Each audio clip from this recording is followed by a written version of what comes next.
Ada yang sakit leher? Leher? Bahu? Kaku? Awas, jangan nyalahin bantal ya. Itu beban emosional yang tersembunyi. Ada beban emosi yang tersembunyi. Sulit memaafkan. Orang yang sulit memaafkan pasti bahu dan lehernya kaku. Bukan perkara bantal. Bukan erep-erep. Yang kedua, pesan spiritualnya ketidakmampuan menerima perspektif yang berbeda. Makanya orang-orang yang ingin selalu sama, tidak bisa menerima perspektif yang berbeda, tidak bisa menghormati dan menghargai perbedaan. Leher dan bahunya kaku. Nih pengumuman, yang suka berantem suami istri, saya tahu di sini. Nih kalau saya pegang bahunya kaku, lehernya kaku. Makanya kalau ingin tahu ini tadi berantemnya sehari ini berapa kali, pegang aja lehernya. Kalau orang yang suka berantem itu karena tidak bisa menerima perbedaan, tidak menghargai perbedaan, ingin selalu sama. Yang diserang pertama kali itu leher dan bahu. Hebat gak Allah memberikan sinyal pada kita? Hebat kan? Kebaca gak selama ini? Enggak kan? Orang yang lehernya kaku dan bahunya selalu sakit tidak memiliki fleksibilitas untuk menerima kenyataan hidup. Selalu hidupnya itu seharusnya begini, seharusnya begitu. Tidak menyerah pada apa yang ada. Bahunya pasti kaku. Cocok? Cocok? Cocok, saya tahu. Tahu, saya cuma malas aja pegang kalian. Terlalu banyak konflik dalam diri yang belum selesai. Jadi konfliknya itu di sini, di dalam diri. Itu namanya dia belum selesai dengan dirinya sendiri. Ewuh pakai wuh di dalam. Gitu. Tidak berusaha menyelesaikan, merilis. Sehingga emosi-emosi yang negatif itu perang di dalam. Misalnya, hanya untuk memaafkan saja, itu luar biasa tuh syarat-syaratnya di dalam. Itu konflik itu di dalam. Itu pasti menyerangnya leher dan bahu. Ada kemarahan yang terus menerus tanpa henti. Biasanya ini orang selalu membawa dirinya ke masa lalu. Gitu. Dan masa lalu itu selalu diungkit-ungkit. Sehingga ketika diungkit, alam bawah sadarnya terstimulus. Sehingga muncul yang namanya kemarahan. Padahal sudah tidak penting lagi. Orang kayak gini, pasti lehernya. Ya saya tahu obat kimianya udah tahu saya. Tahu, obat gosok. Yang luarnya itu, yang dalamnya juga saya tahu satu-satunya. Tahu. Nah, di bagian leher ada apa Bapak Ibu? Nih tenggorokan. Tenggorokan ini pusat komunikasi, pusat ekspresi. Terlalu banyak memendam. Nih, bapak-bapak sebelah sini ya.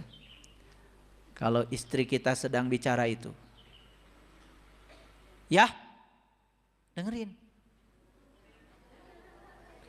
Supaya keluar tuh, karena di sini ada tenggorokan buat mengeluarkan ekspresi komunikasi. Kalau enggak, itu lehernya kaku, bahunya. Jadi obatnya itu bukan dipijit, bukan. Didengerin. Ya Pak ya. Pak. Ini sebelah sini kenapa nggak ngejawab? Udah biarin aja kalau yang sebelah sini. Biarin.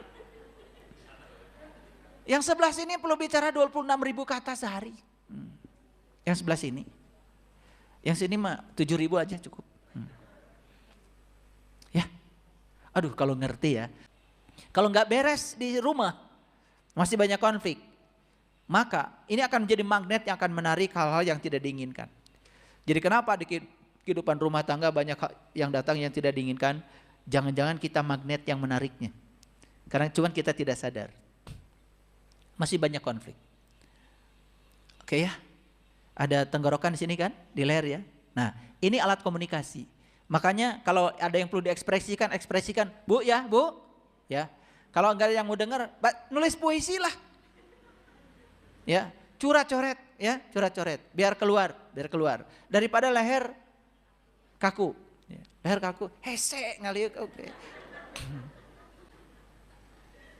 Sok, anu hese ngaliuk saha? Nu hese ngaliuk saha? Saha? Pinter. Nah, ternyata ini dengan bahu ini adalah berhubungan erat dengan kejujuran. Makanya orang yang sering banyak bohong, gak jujur, dan selalu berbohong untuk menutupi kebohongannya, pasti masalahnya di leher dan di bahu. Makanya kalau saya suka kadang-kadang ya, yang konsultasi sama saya ke rumah, kemudian apa masalahnya Bu? Ini bahu, hafal.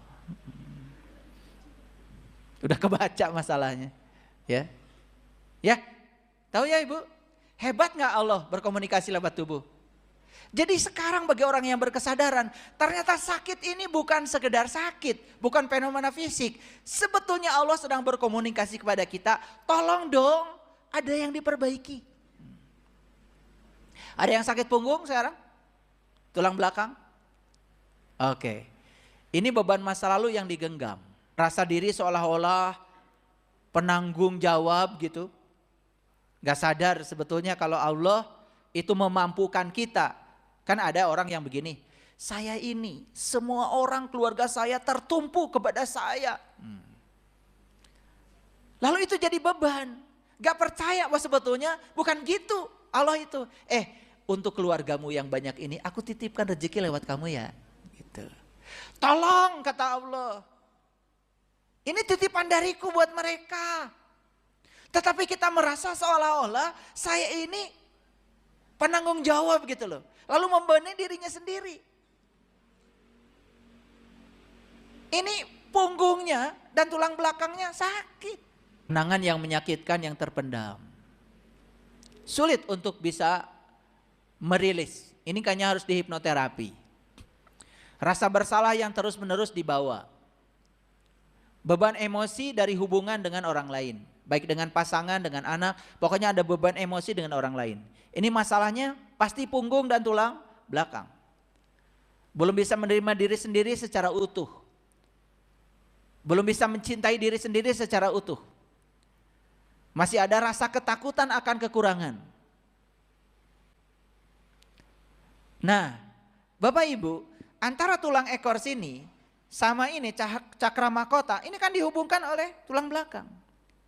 Makanya kalau orang-orang yang sering olah napas, meditasi, ketika tarik napas gini. Nah, ditahan napas di sini, sebetulnya napas yang ditahan di perut itu memberikan tekanan secara mekanis kepada sini. Di sini ada yang namanya cerebrospinal. Nah, cerebrospinal itu adalah cairan di tulang ekor yang dibutuhkan untuk bisa menstimulasi pineal gland di sini. Jadi ketika tarik napas, tahan. Nah, tekanan ini, tekanan mekanis dari napas akan mendorong cerebrospinal dari bawah naik ke atas lewat tulang belakang sini. Nah, yang hebat, Allah menciptakan pineal gland di sini terbuat dari bahan namanya piezoelektrik. Jadi piezoelektrik itu adalah material fisika. Kalau mendapatkan tekanan mekanis, dia akan memancarkan dopamin, oksitosin, melatonin, zat-zat kimia yang dibutuhkan untuk kesehatan. Bahkan zat kimia untuk kebahagiaan muncul di sini. Wajahnya orang yang sering olah napas beda, kelihatan. Beda banget. Walaupun sudah tua, sel-sel mati, tapi kelihatan auranya beda. Itu. Maaf ya, maaf. Saya kalau lihat kayak gini tuh suka pengen baca satu-satu, ya. Katingali da kumaha tuh, ya. Nu gede amak ya katinggal, ya. Mesing di dia pura-pura jika nu saya oge. Jerona mah benang kusut.